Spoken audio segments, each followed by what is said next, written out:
Teremos agora o painel com o tema Prisão Cautelar, reflexões sobre o sistema punitivo brasileiro. Registramos na mesa diretora dos trabalhos os excelentíssimos senhores Desembargador Federal Wilson Alves de Souza, que presidirá esta mesa, e a Desembargadora Federal Mônica Cifuentes, com a palavra ao senhor presidente da mesa. Bom dia a todos.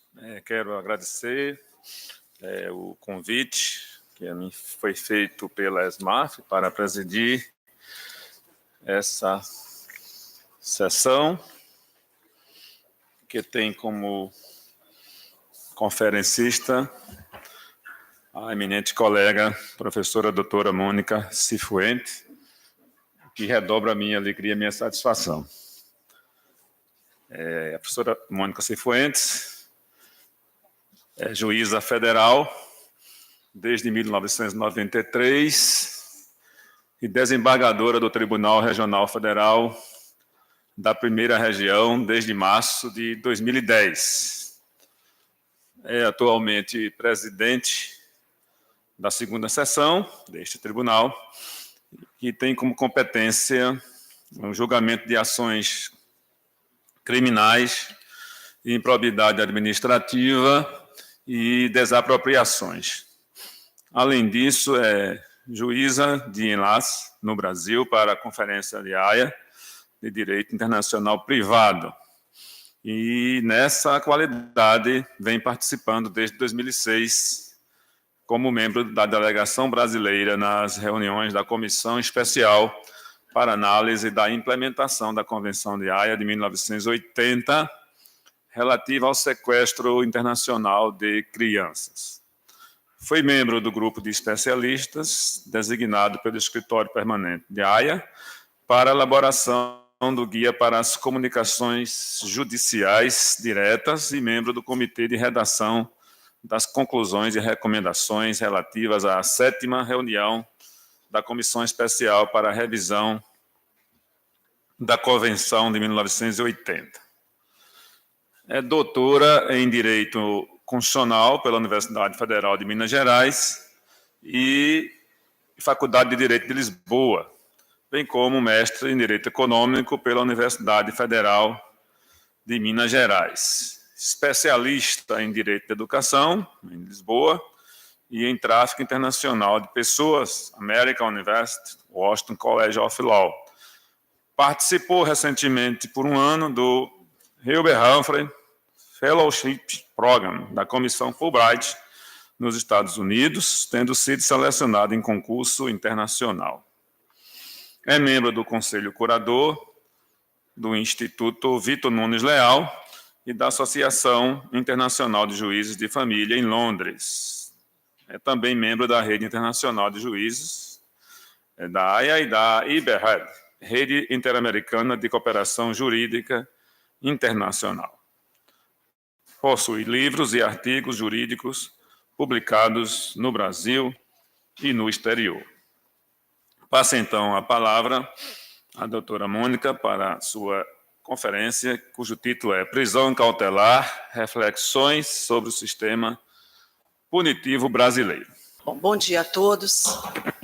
Gostaria de cumprimentar todas as autoridades presentes que já foram aqui nominadas, na pessoa do meu querido colega, professor, desembargador federal, professor Wilson Alves de Souza, com quem eu tive o privilégio de conviver durante muitos anos na Seção Judiciária da Bahia, onde comecei a minha carreira. E na pessoa, também vou cumprimentar a todos os presentes, na pessoa do desembargador Hércules Fajorres, que é o vice-presidente da Escola da Magistratura, aqui representando nosso querido desembargador Souza Prudente, a quem eu devo render as minhas homenagens pelo excelente trabalho que tem realizado à frente da nossa escola. Professor e desembargador Souza Prudente tem sido um exemplo de diretor, né, e tem levado o trabalho na escola com a paixão que o caracteriza por todas as causas que ele abraça. E, para nosso regozijo, né, a escola é uma dessas paixões. Queria também agradecer ao doutor Ivo Anselmo, que gentilmente me buscou ontem no aeroporto, e eu manifestei a ele a minha surpresa, e ele falou: não se surpreenda, doutora, isso é característica do maranhense. E eu tenho sempre essa sensação renovada de felicidade, de alegria, de vir ao Maranhão e sentir a hospitalidade desse povo. Muito obrigada. Bom, eu vou saudar primeiro a SMAF pela escolha desse tema, o direito penal sob o olhar dos direitos humanos, dizer ao professor Sebastian Scherer que todos nós aqui estamos encantados com a sua palestra, o que demonstra o acerto da decisão da nossa escola em fazer esse link entre a academia e a magistratura. Essencial nos momentos de hoje, momentos conturbados que nós vivemos, em que nós, juízes, pressionados pela demanda de nosso dia a dia, muito pouco tempo temos para parar e refletir sobre o intrincado cenário político e econômico que nós estamos vivendo.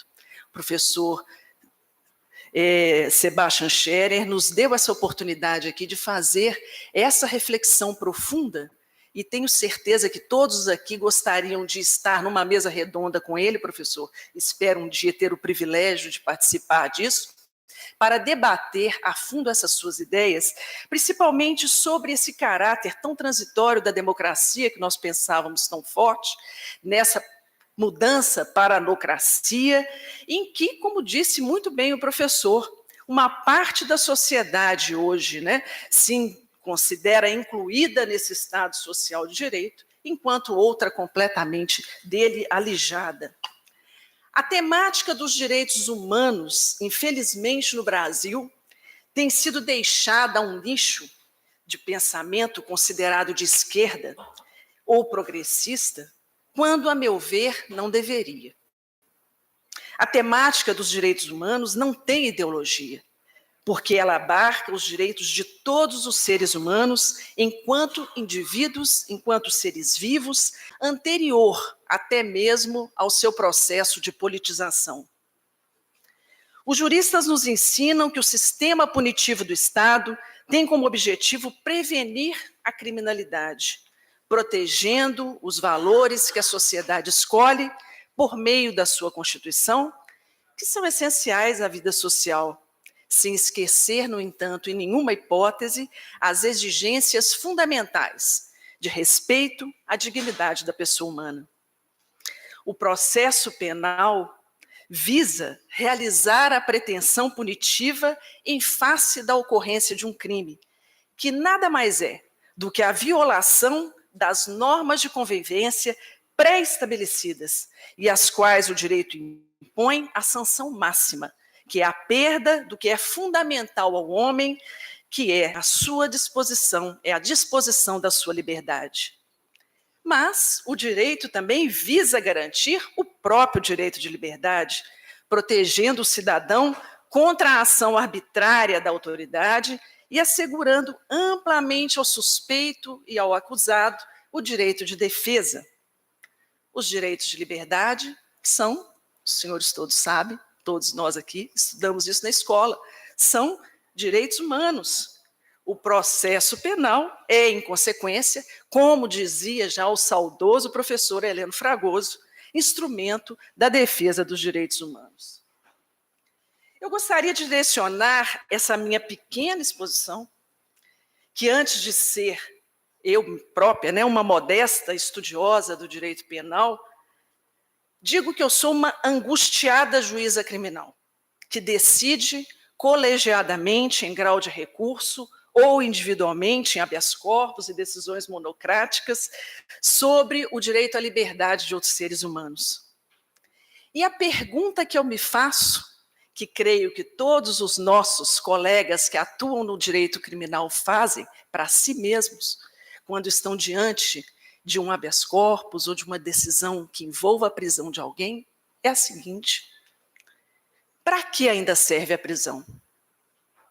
Nós sabemos que a prisão como pena apareceu no século XVI, Foi o direito canônico que transformou a prisão em pena ou castigo, com isolamento no calabouço para a salvaguarda moral dos presos e com o objetivo de levar o condenado, com a inatividade obrigatória, a purificar a sua alma.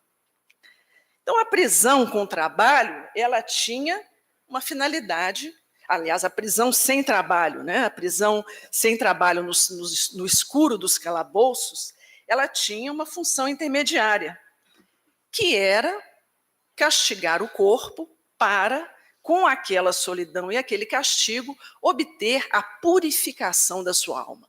Tinha uma concepção assim um tanto religiosa nisso. Mais à frente nós vamos ver, né, que como temos registros na França, temos registros, né, inclusive aqui no Brasil, com as ordenações do reino. Na França tem aquele célebre caso do Damiens, né, do século XVII, em que o rei Luís XV foi ameaçado por ele com um pequeno canivetezinho assim, e por ter cometido um crime de lesa majestade, ele sofreu as piores torturas, né? Teve o corpo esquartejado, picado, óleo quente, cera e etc., chumbo derretido nos olhos, todo tipo de tortura cabível. E no Brasil nós tivemos, em 1720, nas minhas Minas Gerais, Filipe dos Santos, que se rebelou, foi o primeiro a se rebelar contra a coroa portuguesa, contra o pagamento indiscriminado de impostos, e teve também o seu corpo esquartejado, hoje, naquele lugar em Ouro Preto que se chama o Morro da Queimada, né? Porque foi todo incendiado pelos portugueses, como uma demonstração pelo conde de Assumar, de ali ninguém se rebelava contra a coroa. Em 1999, o médico Drauzio Varela narrou em um livro que chama Estação Carandiru, que todos aqui conhecem, os seus 10 anos de atendimento voluntário na Casa de Detenção de São Paulo. O livro virou filme, ganhou o Prêmio Jabuti, teve várias, foi best-seller, né, várias edições, por relatar uma situação muito incômoda, a da existência de um mundo à parte, uma sociedade paralela existente nos presídios brasileiros, do qual o Estado, infelizmente, só vai até a porta. O Estado fica no portão. Era como se o Estado, através de nós juízes, desse a sentença e entregasse para que os criminosos a cumprissem, a executassem. Infelizmente, nada mudou nesses 20 anos. Eu vou pedir licença para os senhores para mostrar algumas cenas que certamente já viram muitas vezes, mas que valem para ilustrar essa situação caótica, para não dizer de falência, do sistema penal brasileiro. A nossa lei de execuções penais estabelece, né, já no seu artigo 1º, que a execução penal tem por objetivo efetivar as disposições da sentença, da decisão criminal e proporcionar condições para a harmônica integração social do condenado e do internado. No entanto, nós podemos dizer que o sistema prisional hoje, brasileiro, ele é desumano, cruel e injusto.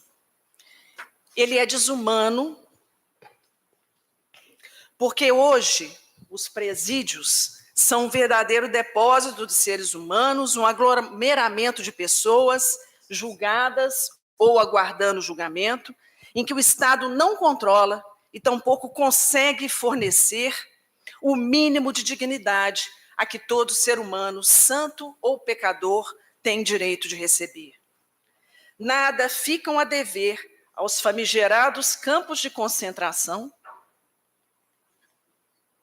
que infelizmente nós tivemos, que a humanidade teve a infelicidade de conhecer nos anos da Segunda Grande Guerra. Isso aí é um retrato, né, dos campos de concentração em Auschwitz, 1945. E vocês podem ver que Auschwitz, 1945, Brasil, 2017, as diferenças, inclusive estruturais, são muito poucas.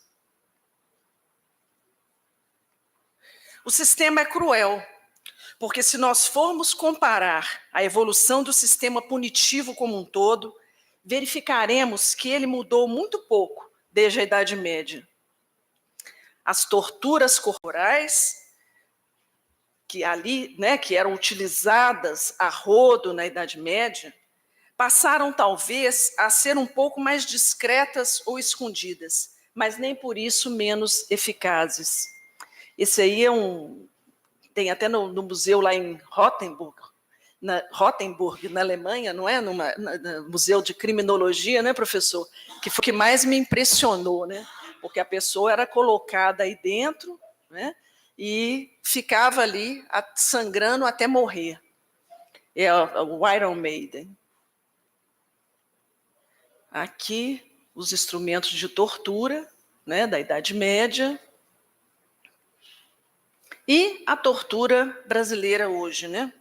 A ONU, em relatório enviado ao governo brasileiro antes dos massacres do início de 2017, já denunciava, após uma visita dos seus membros, né, a várias prisões brasileiras, o abuso, os casos de tortura e abuso nos presídios brasileiros.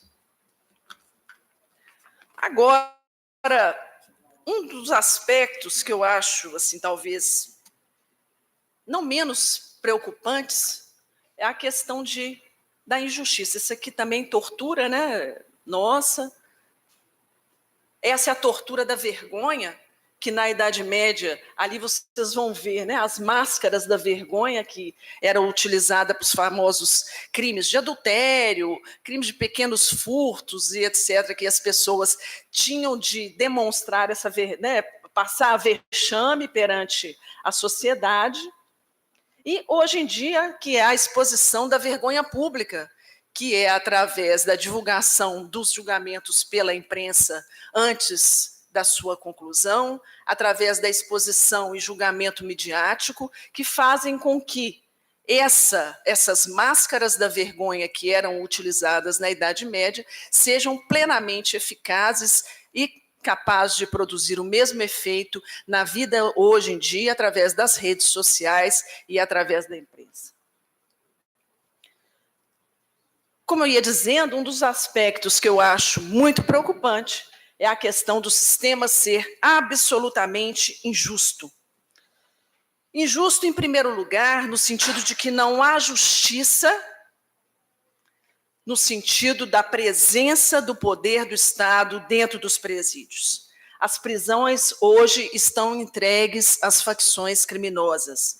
Esse livro, que eu recomendo, inclusive, para os senhores, trata da guerra, que é a ascensão do PCC e o mundo do crime no Brasil, sem nenhum favor, não conheço autor, mas que retrata com minudências como se estrutura hoje o crime organizado no Brasil. Aí nós temos aqui a figura, né, do presídio de Roraima, presídio Monte Cristo, em janeiro de 2017, em que, por conta de uma guerra declarada entre o CV, o Comando Vermelho, e o PCC, foram feitos um efeito cascata em vários presídios brasileiros, onde todos nós conhecemos a chacina e o massacre que ocorreu.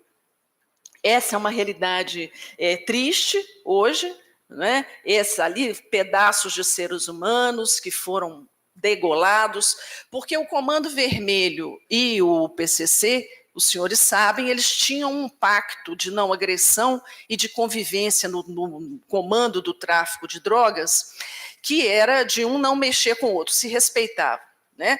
Só que teve um momento em que esse acordo foi rompido, pelo final do ano de 2016, e as facções começaram a se enfrentar na briga pelo espaço entre as duas facções. Qual que é a grande diferença, né, entre o Comando Vermelho e o PCC?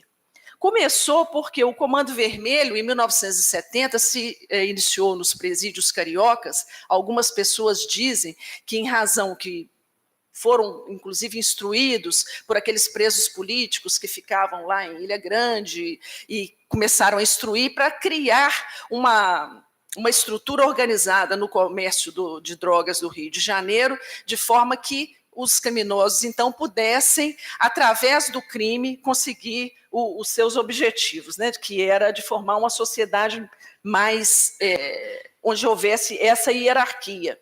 O PCC começou em São Paulo uma década depois, mas cresceu muito por quê? Porque ele se uniu em torno de uma ideologia. Essa foi a marca. A ideologia principal do PCC é de que o crime deve beneficiar a todos os seus componentes. Então, há uma, vamos dizer assim, uma ideologia social dentro do PCC, que depois foi também incorporada pelo Comando Vermelho, de que o produto do crime ele deve atender não apenas ao criminoso, mas também aos grupos. Daí porque eles, inclusive, têm essa máxima, que o crime fortalece o crime, né? E essa carta do PCC, do Marcola, ao Marcinho VP, que é do Comando Vermelho no Rio de Janeiro, ele diz o seguinte, em que, antes de deflagrar os ataques, né, que temos um grande respeito por vocês e sabem os nossos... Deixa eu ver aqui. O nosso objetivo é unir o crime em todo o país, onde o crime fortalece o crime na paz, justiça, liberdade e união. Então, é uma pegada muito forte. Esse é um discurso muito forte, porque transforma aquilo praticamente numa congregação, né? Não tem um espírito até às vezes religioso nisso. Antes dos ataques, dos massacres, inclusive a polícia captou várias reuniões no presídio em que as pessoas reuniam-se e rezavam, pediam ao Deus da justiça que estivessem com elas, porque elas iriam começar os ataques. Então, aí eu coloco, né, algumas diferenciações entre o Comando Vermelho no Rio de Janeiro, o primeiro comando da capital, liderado ainda pelo Marcola, né, e as famosas sintonias, porque o crime se estruturou tão organizado que ele, nessa parte do crime que vai para a parte comum, para a parte organizacional, há as sintonias. E as sintonias, a sintonia da gravata, que paga o advogado, a sintonia do pé de borracha, que fornece os ônibus, né, para os familiares das vítimas irem visitá-los nos presídios, tem a sintonia da ajuda, que é para os parentes que estiverem desempregados, tem várias sintonias, inclusive até para auxílio, bolsa de estudo para aqueles que precisarem.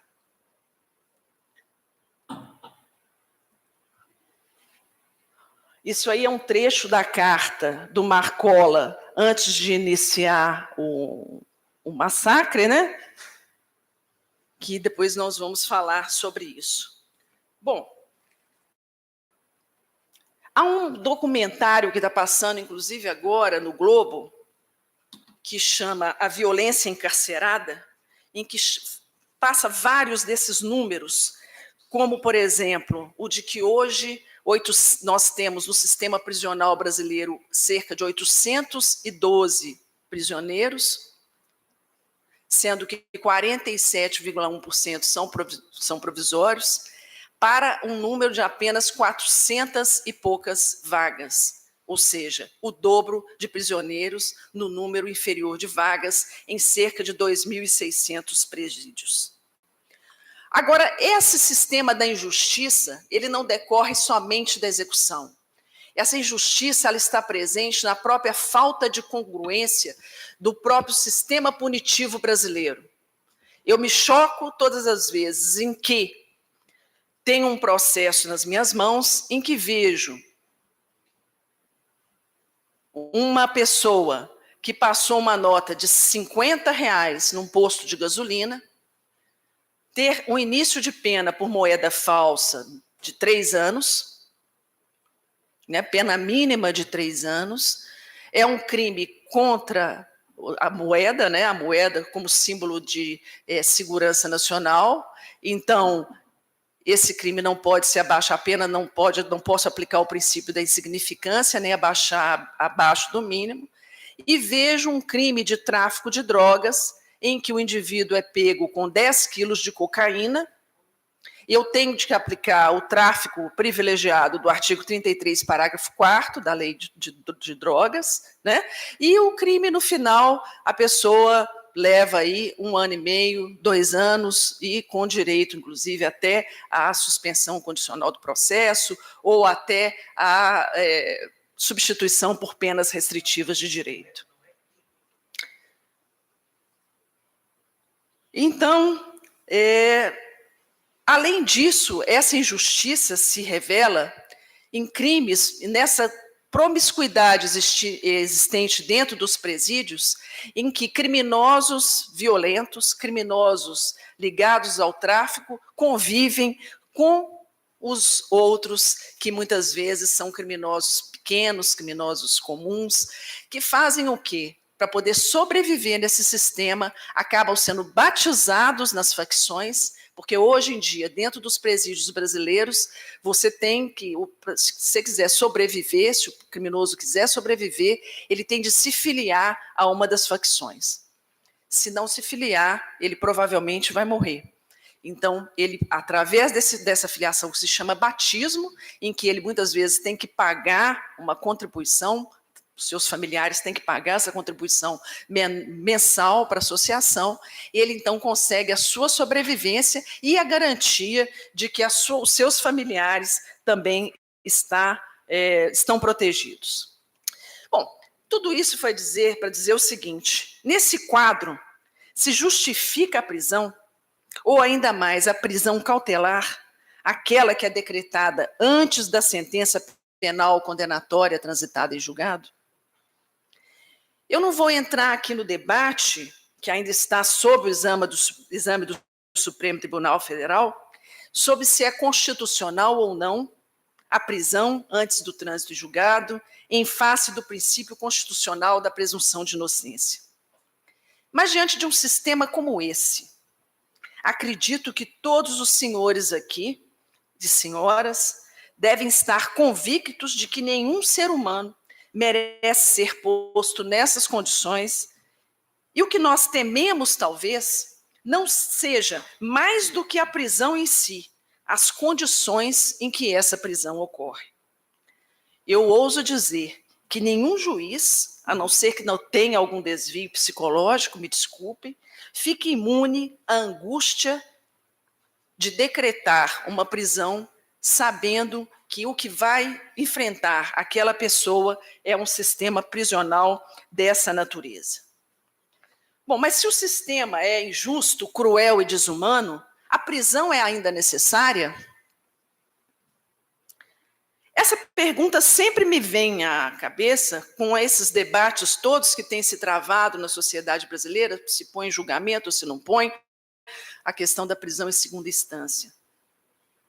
E eu penso o seguinte: quando nós estamos incomodados com a prisão após a decisão da segunda instância, nós estamos com os nossos olhos e preocupações voltados para toda a população carcerária ou somente para aqueles que passaram a entrar nela na última década, os poderosos, os ricos e os importantes? Ou também nos incomoda a situação daqueles que sempre tiveram encarcerados em condições desumanas, mas que nós não víamos? E nisso, ao menos, nós temos que concordar que um dos inúmeros pontos positivos, e de fato houve pontos negativos, mas houve também positivos, né? Que essas operações dentro ou no rastro da emblemática Lava Jato tiveram, foi o de, ao encarcerar os ricos importantes, desvendar, tirar o véu sobre a situação execrável em que se encontrava o sistema penal brasileiro. A igualdade de todos perante a lei é, desculpe-me dizer, apenas um mito. O professor Heleno Fragoso afirmava com ironia que as portas da justiça estão abertas para todos, como a dos hotéis de luxo. A profunda desigualdade perante a lei está vinculado ao caráter ilusório do direito de defesa. Os pobres só são assistidos por advogados na fase judicial e a defesa que estes realizam é puramente formal e ineficaz. Eu vejo isso nos meus processos. Como já disse, os pobres têm nos tribunais a mesma chance que têm fora deles. Eles têm uma esplêndida chance de homens pobres. Eu sinto uma angústia quando vejo um advogado muito bem vestido e certamente muito bem pago entrar no meu gabinete e dizer que é uma injustiça ao seu cliente, que é um empresário, político, etc., que eles fiquem em presídios como Monte Cristo, em Roraima, ou como em Pedrinhas, aqui no Maranhão. Obviamente, os advogados querem fazer de tudo para tirá-los de lá, inclusive pagando valores altíssimos de fiança. Claro, eu acho que qualquer um de nós aqui, se estivesse nessa condição, se tivesse dinheiro, faria o mesmo. Ninguém quer entrar nesse sistema. Mas eu fico pensando, e os outros que já estão lá e têm que contar com os serviços da advocacia pública, que felizmente hoje conta com valorosos e preparados advogados e defensores públicos, mas não em número suficiente para atender a todos. Nos Estados Unidos eu vi uma coisa interessante. Os advogados têm que prestar assistência jurídica gratuita, especialmente os grandes escritórios, para um número X de pessoas. Talvez aqui no Brasil isso fosse uma boa ideia. Qual o resultado? O resultado disso é o batismo. O indivíduo sabe que ele não tem nenhuma proteção e ele, para ter direito a uma proteção jurídica, advogados que corram por ele tem, então, que se filiar a alguma facção para ter direito à sintonia das gravatas, que é esse corpo de advogados que as facções criminosas providenciam para que eles tenham um advogado que realmente seja pago por eles, né? Eu acho, e eu tenho a convicção de que a prisão só se justifica quando os outros meios não forem eficazes. O artigo 319, no entanto, do Código de Processo Penal estabelece meios alternativos à prisão. Fiança, prisão, muitas vezes, recolhimento noturno, comparecimento mensal ao juízo para prestar e informar as suas atividades. E o que nós temos utilizado muito nessas circunstâncias é o monitoramento eletrônico. A princípio, eu fiquei, emocionada e assim, muito entusiasmada com o monitoramento eletrônico. Virei a rainha do monitoramento eletrônico, né? A rainha da tornozeleira. Saí aplicando tornozeleira para todos. E comecei a receber ofícios. Eu não sei aqui no Maranhão, acredito que aqui também. Mas, por exemplo, em Minas Gerais, meu estado, que é um estado que fornece grande número de tornozeleiras, as tornozeleiras não estão funcionando. Ou então funcionam num âmbito delimitado de atuação. No meu tribunal, para nós conseguirmos implantar tornozeleiras no DF, nós tivemos de fazer um acordo com o Tribunal de Justiça do Estado, para que o Estado, porque o Tribunal de Justiça do DF tem um acordo com o DEPEN, que é o Departamento Penitenciário, e aí, através desse acordo feito pela nossa corregedoria, nós conseguimos que fosse implantada tornozeleiras. Assim mesmo, tenho um réu que está com um processo sob a minha jurisdição, em que fui informada que se ele sair, embora o juiz tenha fixado um âmbito para que ele possa se movimentar, né, um âmbito territorial, o juiz da execução me informou que a tornozeleira, o espectro, né, de monitoramento só atinge o estado do DF. Assim, em vários estados brasileiros. Vários pedidos retornando, já encaminhei vários ao Ministério da Justiça, no sentido de que não há como aplicar. Então, essas são dificuldades que nós, juízes, encontramos para fazer da prisão o último recurso, né? Mas o Estado não tem colaborado e nós, como juízes, muitas vezes nos sentimos com as mãos amarradas. E eu digo que a realização dos direitos humanos na justiça criminal está a ver o problema. Em política, os senhores sabem, quando se quer resolver o problema é resolvido. Quando não se quer, superlotados, tornozeleiras eletrônicas que não funcionam, sistemas de fiança que só servem para quem tem dinheiro para pagar, porque quem não tem dinheiro para pagar não vai pagar, vai continuar preso, ou então vai acontecer o que nós temos feito em último caso, que é colocar a pessoa em liberdade, porque não tem direito para pagar a fiança, e impor certas condições que nós sabemos, colocamos nossos óculos cor-de-rosa e sabemos que a polícia também não tem condição de acompanhar. Enquanto isso não se resolve, né, nós estaremos sempre na angústia de o que fazer com o condenado pela justiça. Eu gostaria, professor Sebastian Scherer, que a academia nos ajudasse a pensar sobre isso.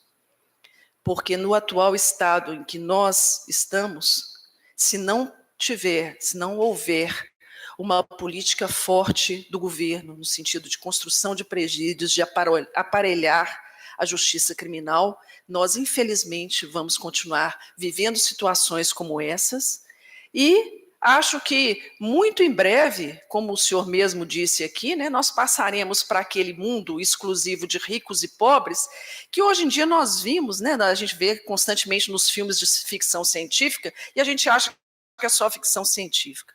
Aí nós vamos juntar a elite brasileira, a elite do mundo, colocar numa imensa aeronave e vamos todos partir para Marte e deixar o resto da população aqui se engalfiando e na famosa lei de Hobbes, né? O homem é o lobo que mata o homem, né? Então, é isso, eu agradeço a todos a atenção e peço desculpa pela minha abordagem tão sincera assim e tão angustiada sobre essa questão que eu vivo todos os dias no tribunal. Muito obrigada.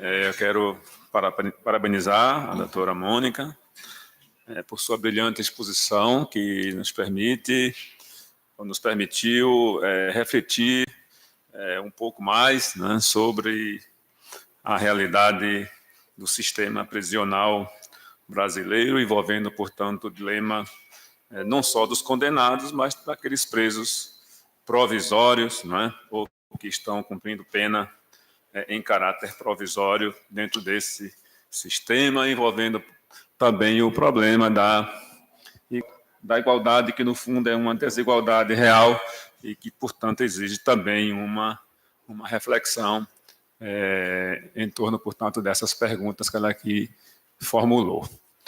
Muito bem. Eu estou apenas aqui coordenando essa mesa e já recebi algumas orientações que eu vou chamar de ordens, que deverei cumprir, que em função do adiantado da hora, apesar da exposição da doutora Mônica exigir muitas perguntas, mas eu terei que limitar aqui a 2. Então, se alguém quiser se manifestar, os 2 primeiros terão, portanto, o direito às perguntas e os demais, em cumprimento às ordens, eu terei que dispensá-las em função do dilema temporal.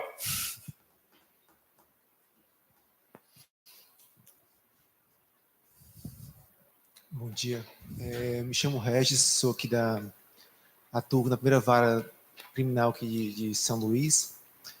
Minha pergunta é que aqui no Maranhão tem uma portaria conjunta do Estado do Maranhão, do Ministério Público e da TJ, que limita o prazo de monitoramento eletrônico.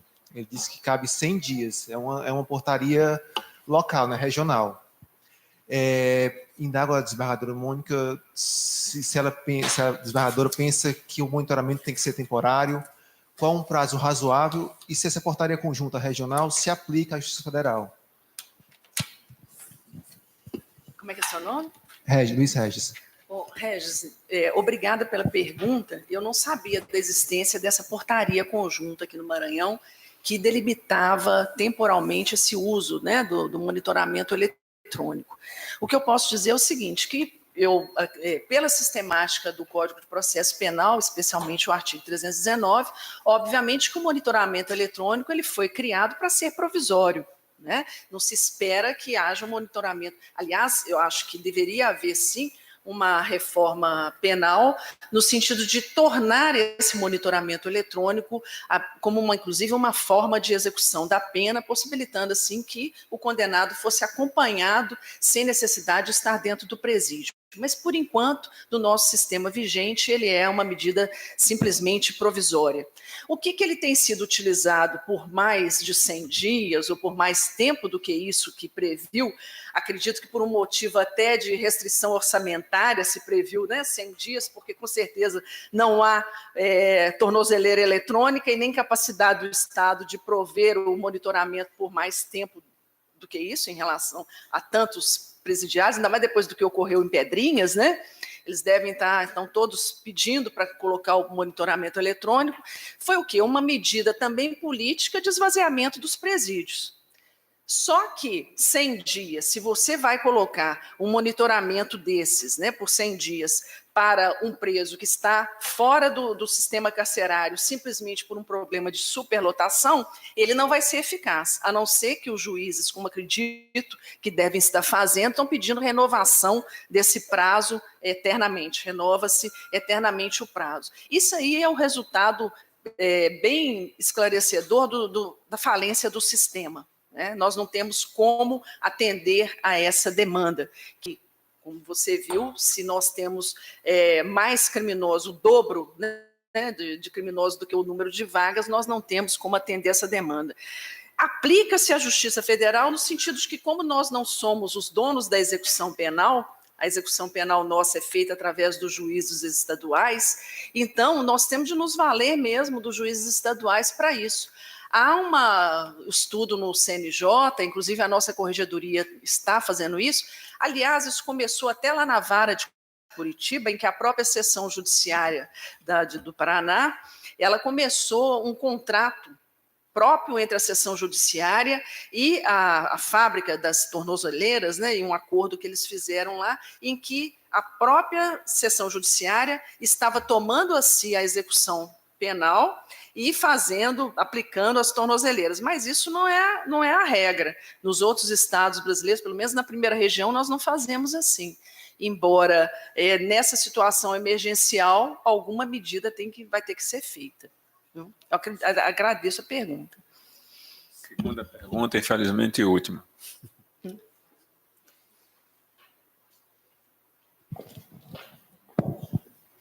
Bom dia, desembargadora. Parabéns pela conferência, excelente. Meu nome é Marcelo, sou juiz em Anápolis, Marcelo Lobão. Tenho competência criminal também, que é uma vara de competência geral lá.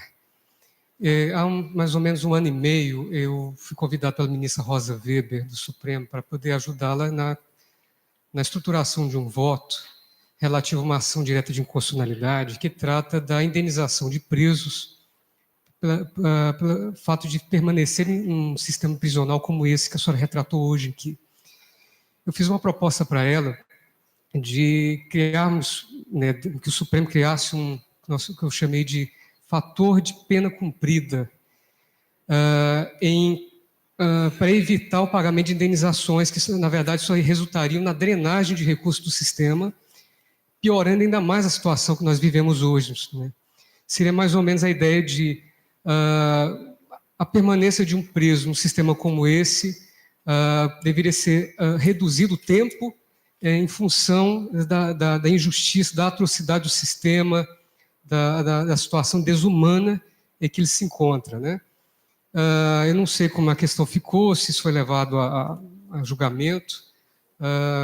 Eu queria saber da senhora se tem qual é a sua opinião sobre isso. Isso foi, inclusive, apontado no voto do ministro Luiz Barroso, quando ele levou um voto dele no julgamento do RE, exatamente sobre esse tema, de considerar o tempo, de reduzir o tempo de prisão em razão dessa realidade que nós vivemos no sistema prisional brasileiro. Olha, Marcelo, é uma pergunta bastante difícil essa que você faz, porque, veja bem, se nós partimos da teoria de que o Estado tem a custódia do preso e deve por ele zelar, ele não devia nem estar num sistema desse por um dia, né? Porque um dia já são danos assim incomensuráveis. Fixar esse valor da indenização ou reduzir o tempo em que o réu deva permanecer nesse sistema, para mim, são medidas as duas completamente inócuas. Por quê? Não é pagando uma indenização que você vai suprir aí o horror que é ficar uma semana, um dia ou 2 anos, o tempo que for dentro do cárcere nessas condições. E segundo, porque você também não pode, diminuindo a pena, você também não torna nada eficaz. A meu ver, a solução mais racional nesse momento que nós poderíamos investir seria nessas medidas alternativas, inclusive há vários pactos internacionais, a quais o Brasil, inclusive, é signatário, prevendo essa possibilidade, né, de substituir essas medidas por medidas alternativas, e dentro delas, eu até ouso dizer que ainda vejo como a mais viável o monitoramento eletrônico,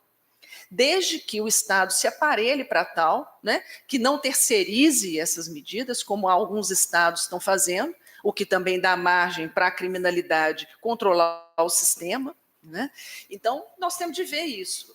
Não vejo, com devida vênia, assim, nenhum benefício, nem em reduzir o tempo de pena, porque, para mim, o prejuízo de você estar nesse sistema por qualquer tempo já é bastante traumático, como também estabelecer indenização. É uma situação para se pensar realmente. Depois, inclusive, até eu queria ver esse estudo da ministra Rosa Weber sobre o assunto. Infelizmente, vamos ter que encerrar. Esse tema realmente demandaria muitas outras perguntas, mas eu vou ter que declarar encerrada essa sessão. Doutora Mônica, parabéns mais uma vez. Eu devolvo a palavra à organização. Obrigado.